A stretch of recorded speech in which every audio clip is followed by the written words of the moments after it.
It's a... photo, come on. Oh, come on! If you do the right thing, we don't have to tell you off, so please don't.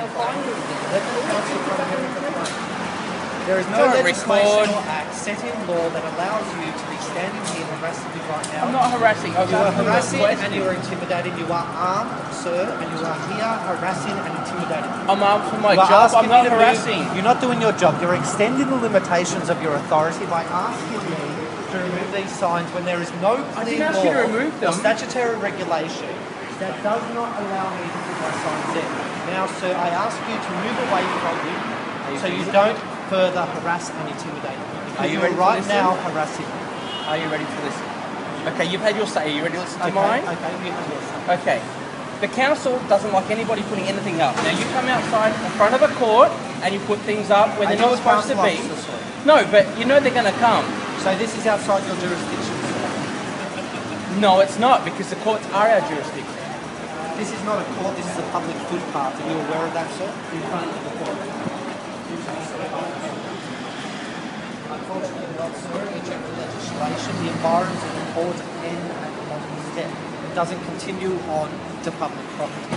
Where can you prove that in legislation that the environment stop at the bottom step? Check the legislation, sir, for yourself. The legislation from the court environments will cover all the courts. So It does not cover right public there. property, sir. I must ask you to please leave me alone now because this is harassment, intimidation, and bordering on fraud because you're trying to extend the limitations of your authority by saying one law is extended beyond its limitations to apply to my activities here. Asking you They are a not. question is not harassment. Well, I've asked you to leave me alone and you haven't left me alone. Therefore, Aren't I doing the same as you? Aren't I extending my right to be allowed to do Therefore, something for public?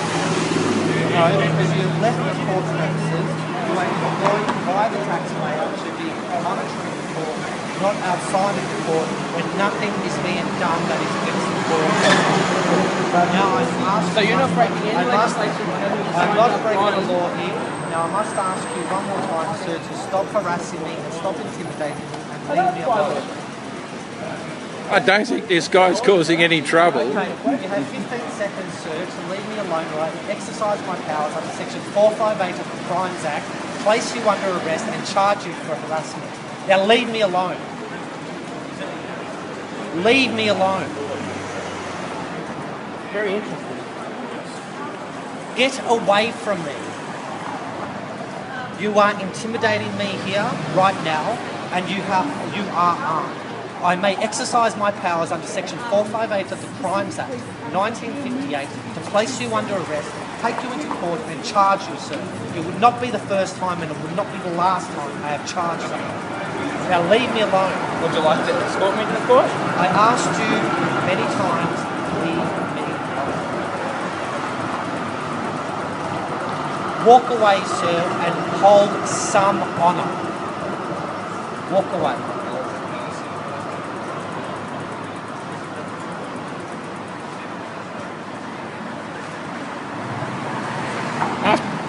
After all, he's doing no harm. Yeah, this is the sign. It's He not... has every right to be have to recorded. delete that. He has every right to record you. You're a public official and you're paid by the taxpayer and you are in uniform and you are working at the moment.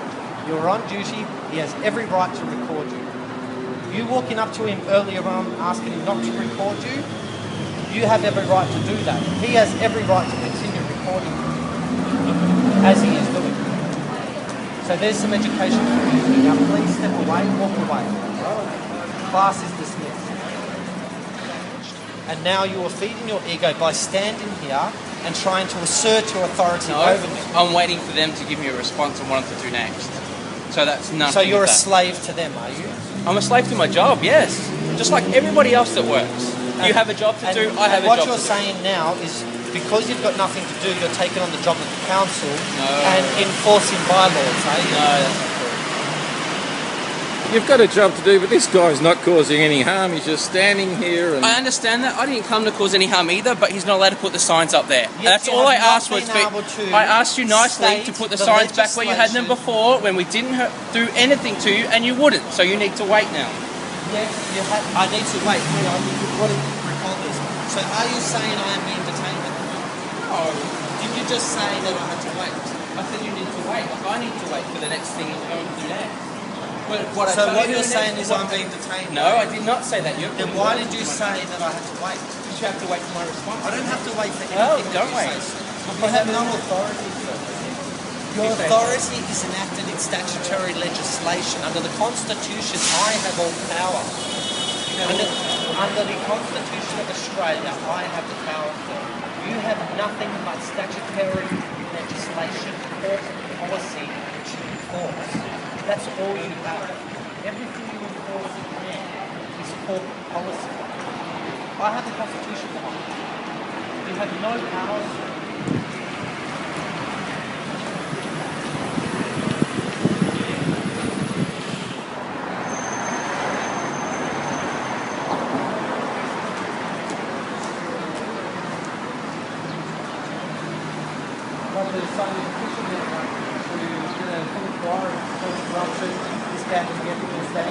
Victoria Police.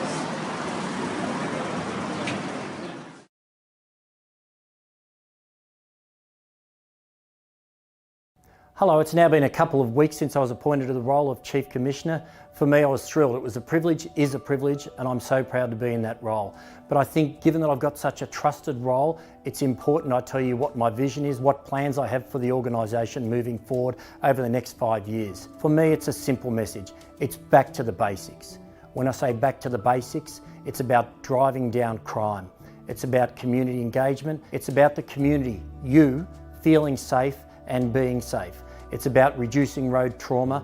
It's about us focusing on everything you would have an expectation we would focus on to do our job. We can only do that when we're working with you, so all of my officers will be out there engaging.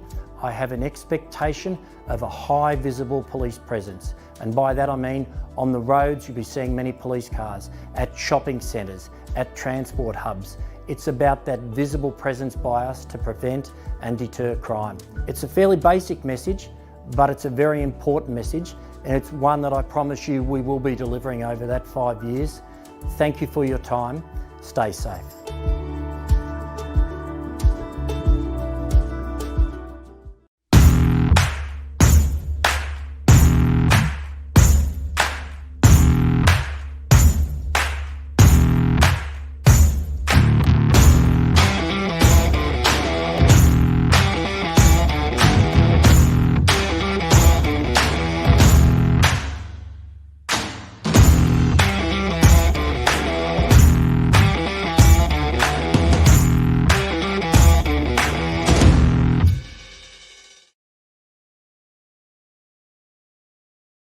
Victoria Police Protective Services officers are now on the move. We are now patrolling the platforms, trains and surrounding areas across the Metro Railway network.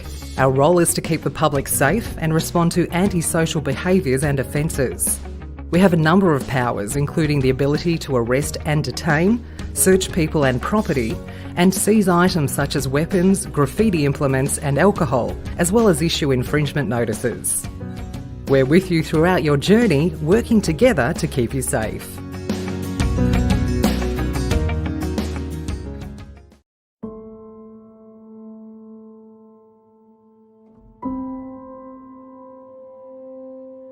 This house, or what's left of the house, my grandparents built that in 1938. We can't replace it. I've been a volunteer with the CFA for 30 years, so I got a call late on the first day, and they were looking for strike teams to go down to the fires that were heading towards the township of Walwa. And then eventually, as the fire just kept growing in size and running, we then followed it from Walwa back to Cudgewa.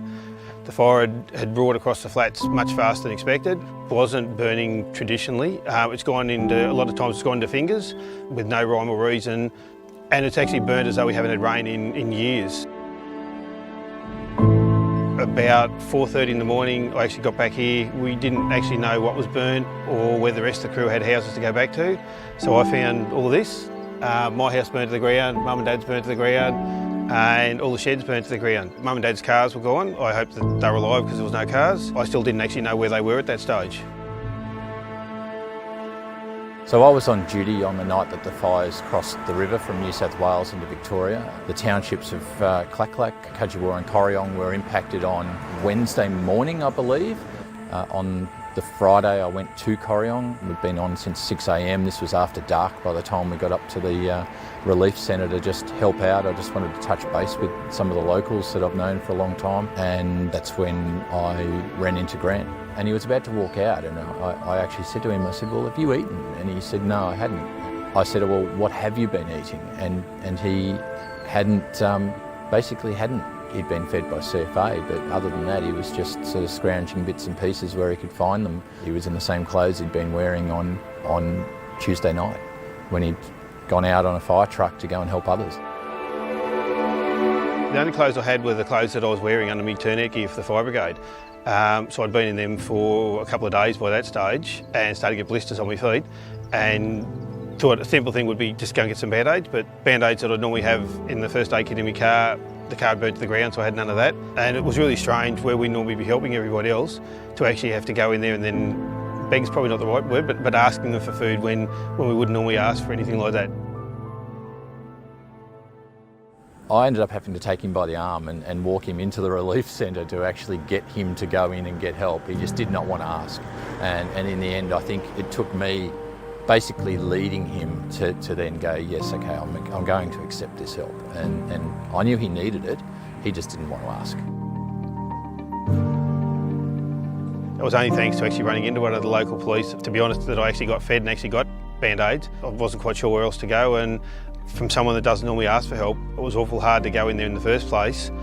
And then one of the officers was sort of pointed me in the right direction and made sure I was looked after. And it's still been hard to go back and ask for help. So they've been really good at looking after us. As a local member, as somebody in an emergency service role who knew the area and knew the people, I really felt like I needed to be a strong point of contact for people, to have somebody they could go to that they could trust. Not only try to support them, but you're feeling their emotions. At this stage, we rebuild. I'm fourth generation, so I can't see myself leaving the farm now after all this time. So we'll just rebuild. All the community will probably come together, and the grass can grow back, the fences and houses we can rebuild, but luckily there was no lives lost, so that's one bonus. I really hope that he and others like him know that they can continue to put their hand up for a bit of assistance. We as police and as a community, I think we're going to have to really be mindful of and watch for the signs of people who aren't doing okay.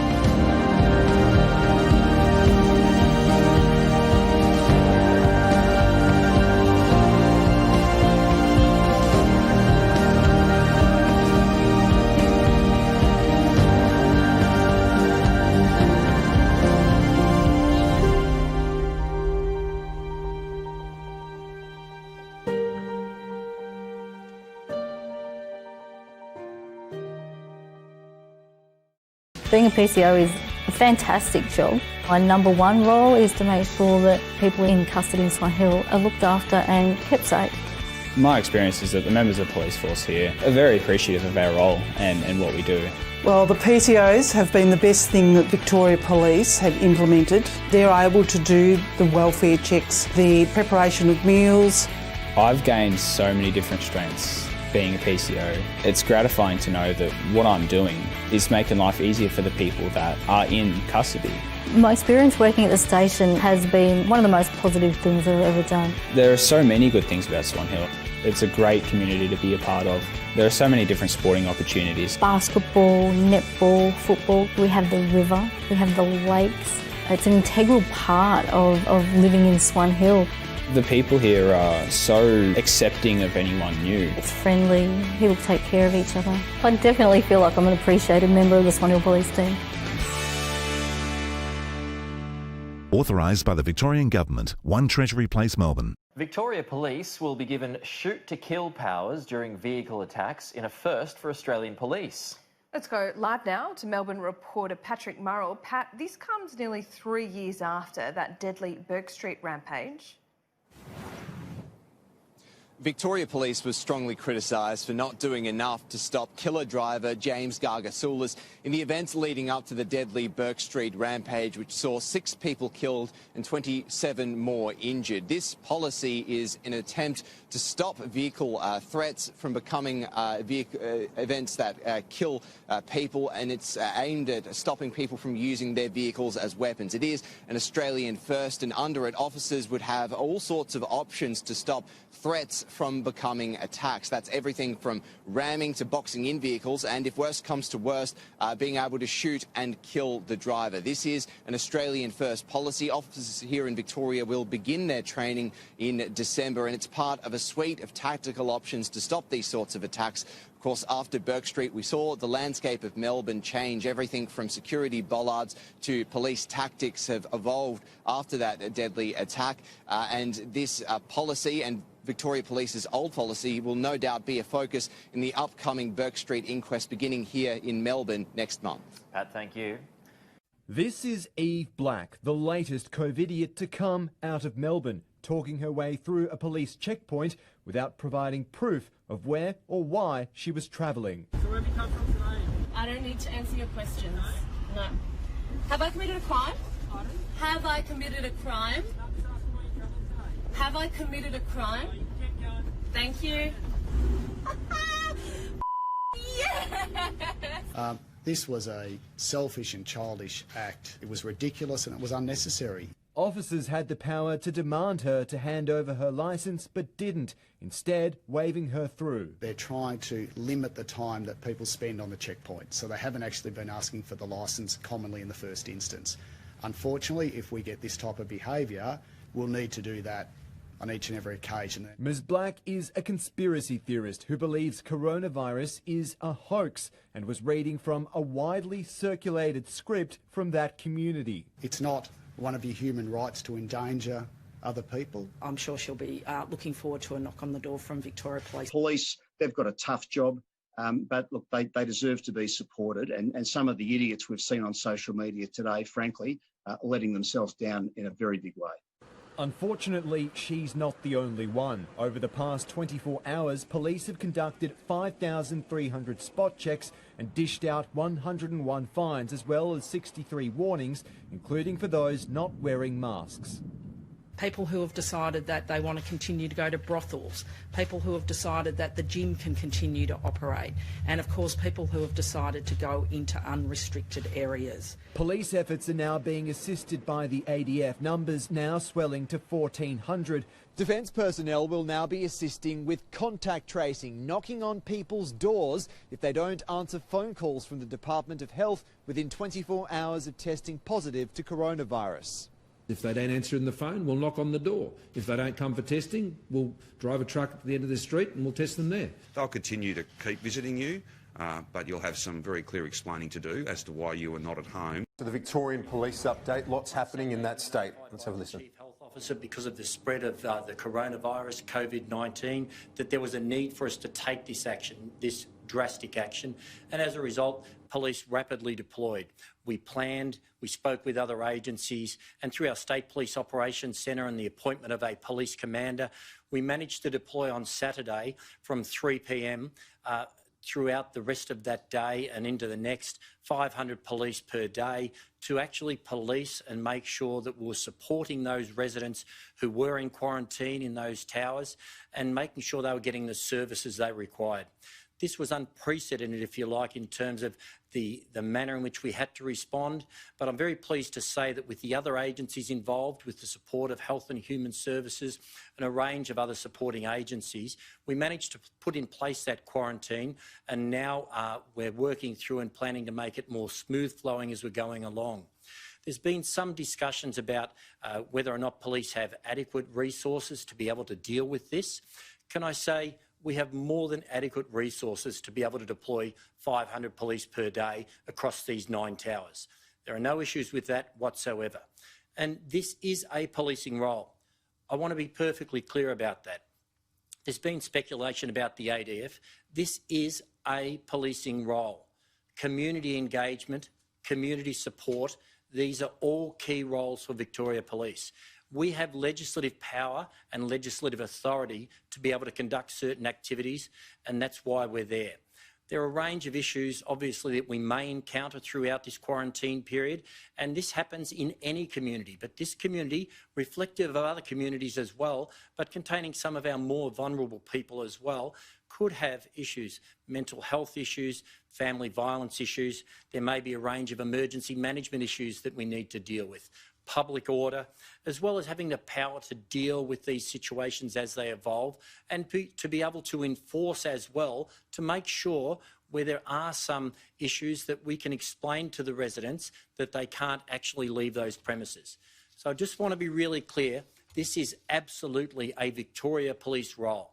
In regards to the ADF, we certainly continue to explore, as we do with anything, what contingency planning means for Victoria Police and whether there are other roles that the ADF may or may not be able to be used for in the future, and we'll continue to step through that in this rapid planning environment, this evolving environment as it has been.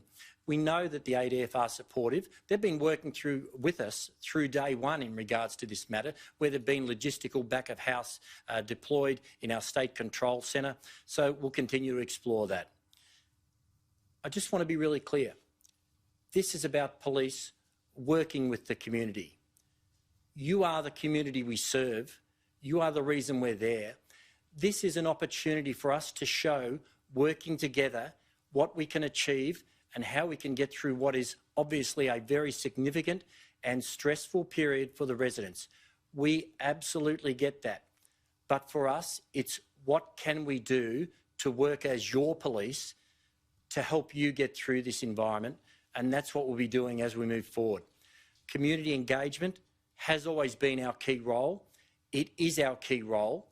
Sure, we're there to enforce, we're there to make sure people adhere to the rules, but it's about helping the residents of these towers get through this extremely difficult period, and we'll do absolutely everything we can.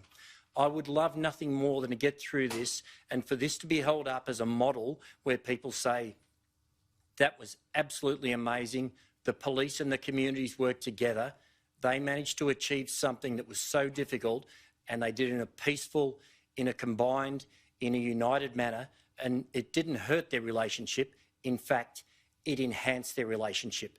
That's the approach we want to adopt on the ground. That's what we're doing. We're working with the community. We're your police. We are there to help you, and we'll try and work through and do what we can to make sure that things are as peaceful, as calm, and as helpful for you as we can.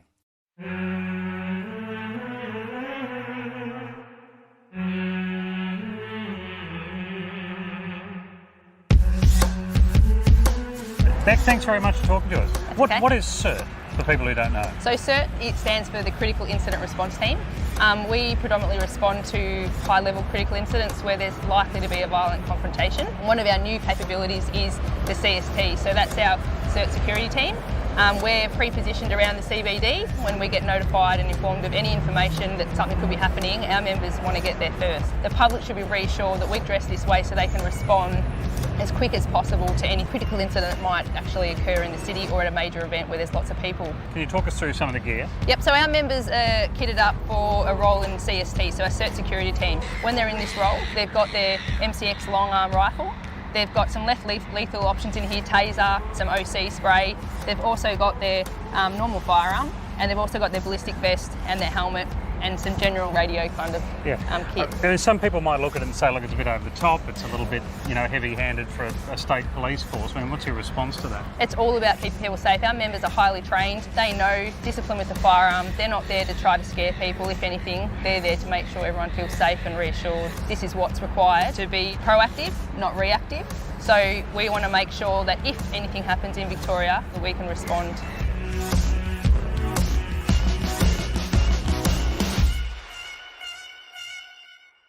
This is clearly the biggest job, the biggest commitment that we have at the moment. It's the most important commitment for Victoria Police, and that is enforcing the Chief Health Officer guidelines.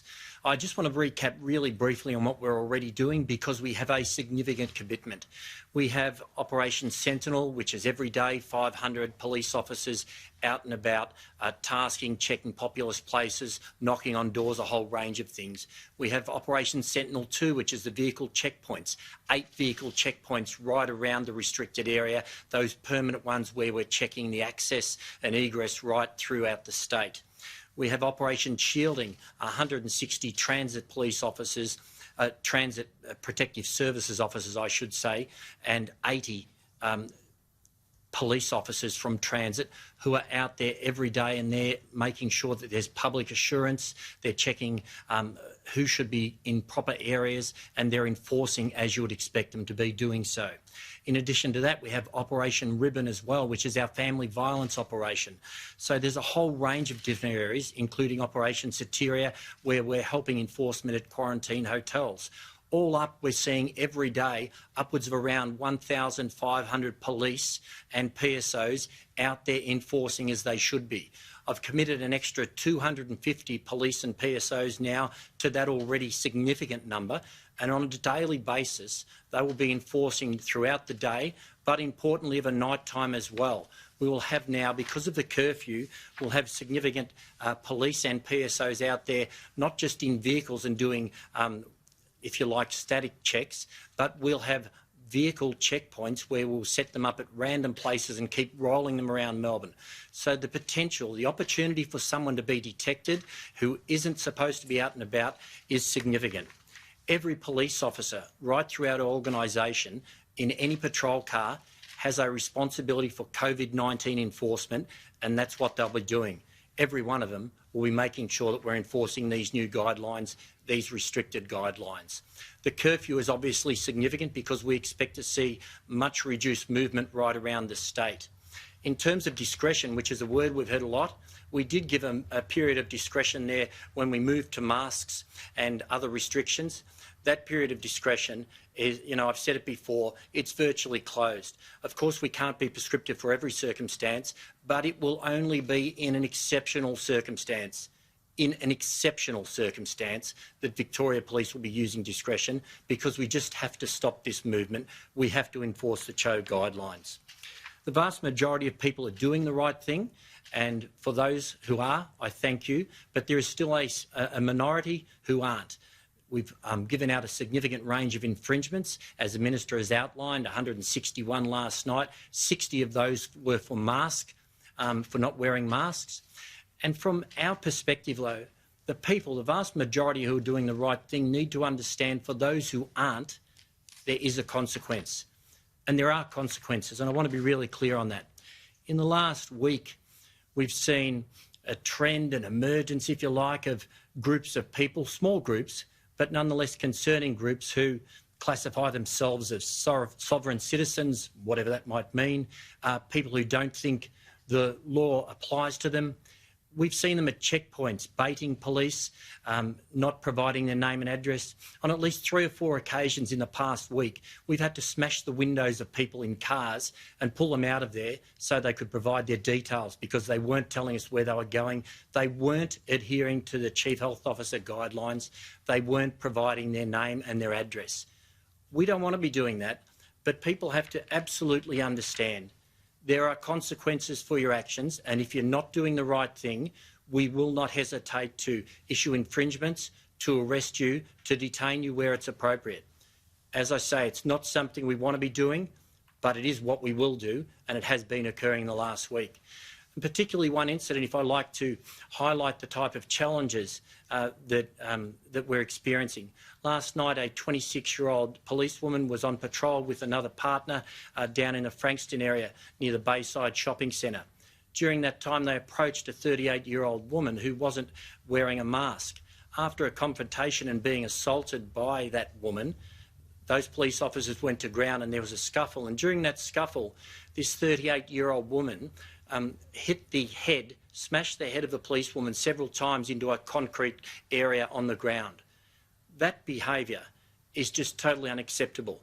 That's someone who thinks they're above the law, they're not wearing a mask, they're approached and they're asked their reason why not, and then to react like that is just completely over the top. It's this type of irresponsible behaviour that we're going to address. That woman was taken back to the police station. She was charged with significant offences and bailed due to no criminal history. But nonetheless, it just goes to show how these things escalate from non-adherence to the smallest things.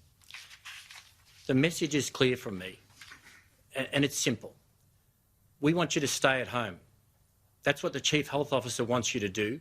We expect you to adhere to the Chief Health Officer guidelines. If you don't, we will be enforcing those. We will issue infringements. We will arrest you. We will detain you where we have to. We now have significant new, if you like, infringement, not powers, but in penalties in the infringements. And for those who are not at home when they should be self-isolating, when they should be quarantining, and we conduct those checks, we'll issue those infringements. And on that second occasion, you may well get a $5,000 infringement. They're significant penalties. And so the expectation is the consequences are there for you and you must adhere. Having said that, the Minister has outlined briefly a number of, if you like, breaches that occurred last night, and they continue to occur. Over the weekend, we saw Airbnb parties. Clearly, that's not acceptable. We saw people last night, someone who was driving to a bottle shop at 3 in the morning to get alcohol. That's not acceptable. We saw people going to McDonald's, coming back from McDonald's after getting some burgers. That is not acceptable. There are consequences. We will enforce them, and the window of discretion is virtually closed.